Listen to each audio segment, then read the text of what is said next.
Hi, I'm Greg Foertsch. I'm the art director on XCOM Enemy Unknown. And it was shortly after Terror from Deep had come out, and I started playing the original XCOM. And the sheer terror that you felt when you'd send your guys out into the darkness and have them die. And quickly I learned that, that was actually my friend. Permadeath was good. And I still, to this day, can remember the very first time I encountered a sectoid and how creepy that was when he peeked through the orchard through the darkness. And that was just an absolutely super cool time. And even more cool that it was done in, 320 by 240 graphic.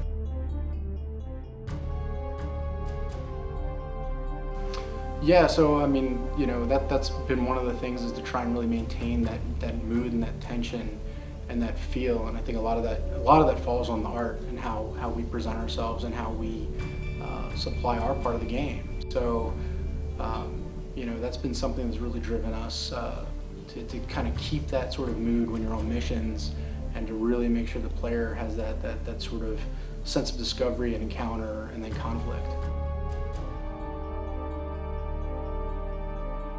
XCOM, at least the initial characters, really played with a stereotype, and even the art direction plays with a stereotype.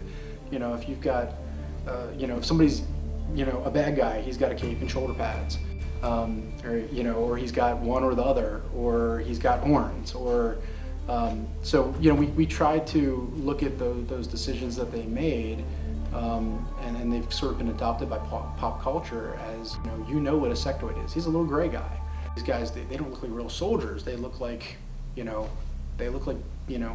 G.I. Joes. And I said, yeah, right? They actually are. They're action figures.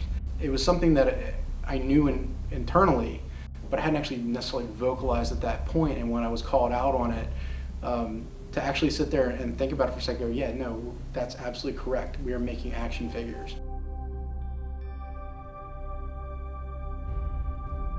But I think the one thing, the advantage we have now, is that we can make things look gorgeous. And so for us, we're really looking at making, the really great player experience, both visually and through design, that's immersive and engaging. And so for me, being an artist, that's the thing that I want us to really, that I'm the most excited about. As far as playing the game, I think it goes back to what I was just saying, is it's giving people a new choice in how they game and what they're going to play, and something that's slightly different than what people normally have.